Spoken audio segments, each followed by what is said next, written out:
ekitambiro kya misa kino olwaleero nze Father Julius Anike ow'Emmamba parish waffe ey'Ensambya y'Enzaala kola mu parish y'Ekiwatule.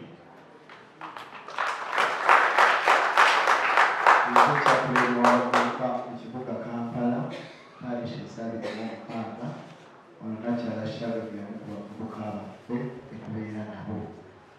Twagala okusaasira nnyabo era tukusabira Mukama ayongere okukulya. Endibaza nammwe mwenna abazze naddala bafaayika mwebale kubeera famire eri munaku ono. Ate mwebale na kwagala ekyo kimuli. Baloteriyani baagala okubayita baloteriyani.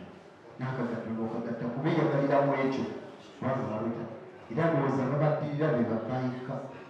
Tubeekweka babeera era omulaba nti faayika. Mwebale kwagala mulamu bwammwe, mwebale kweyagaliramu ekyo Mukama Katonda ky'abawadde. Ensigo gye yagalira bannange tufanga teweeyagadde. Tubeekubako enjawulo. Era bwe tugenda olunyumirwa bwe buno, era obujja tetunnabukakasa nnyo. Sooka olunyumirwe Mukama ky'akuwaddeko. Tulina kalyeeko, w'osobola okuyamba muyambe, w'osobola okukaabirako mukaabireko. Teweekubagiza tubeera awo tubuguga tukubuga tuseka tusekaaakamizi. Oyagala ng'Omukama akyakuwadde obulamu kubanga ogenda kufa. Omukire gy'ogenda kola kikufa. Awo nno weeyagaleko oba osobola okusanyuka sanyuka kulo. Tuwulira naffe Katonda gw'awalana, Katonda takuwalana. Obulamu bwe tulina bwabwoleka. Ebeera ddakiika emu ng'olwekku.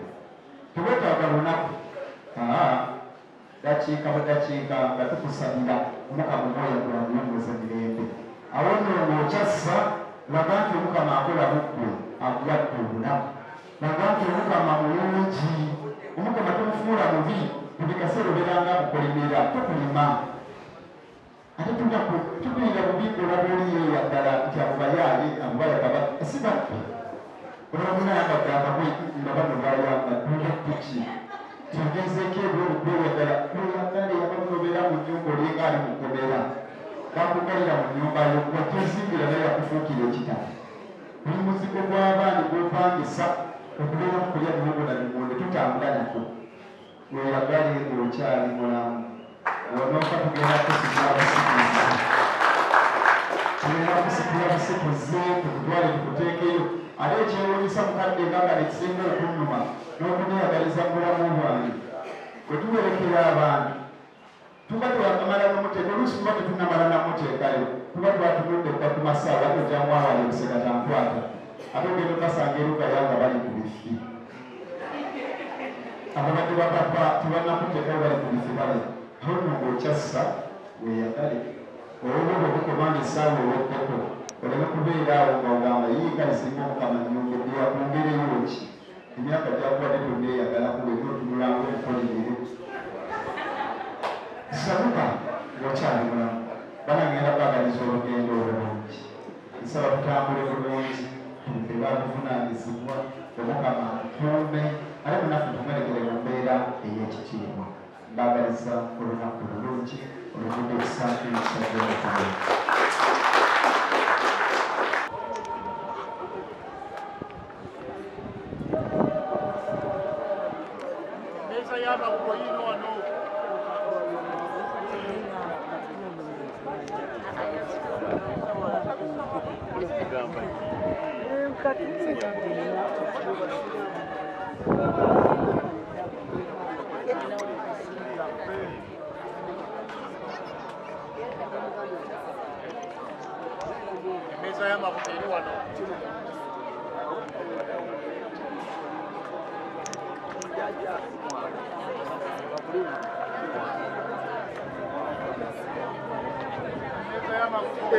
Kati ekitegeeza gweddako wali ezino ziveewo wava bagenda kuyingizamu banayisawo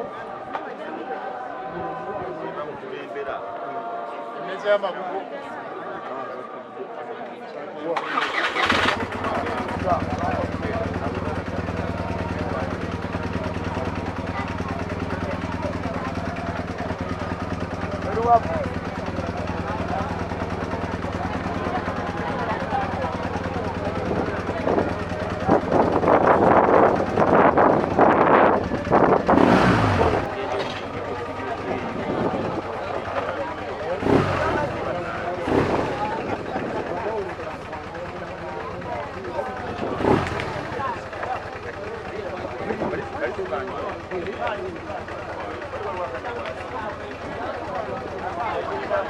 Meza y'amabugo eri wano alina kyalina kyonna.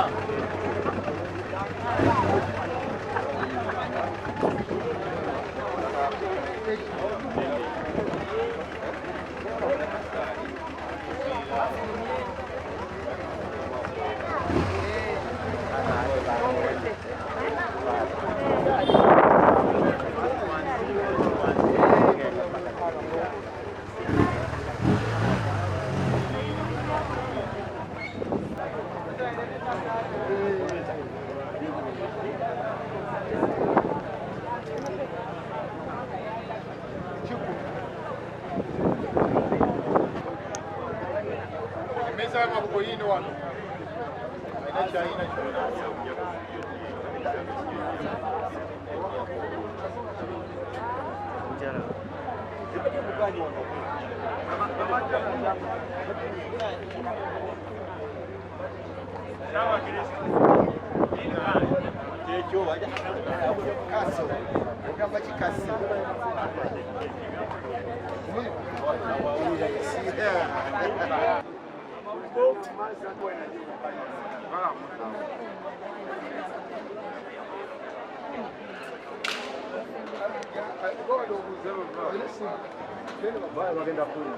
Abagalo badogo dogo sawa kwa mchaki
Alina kyalina bannange.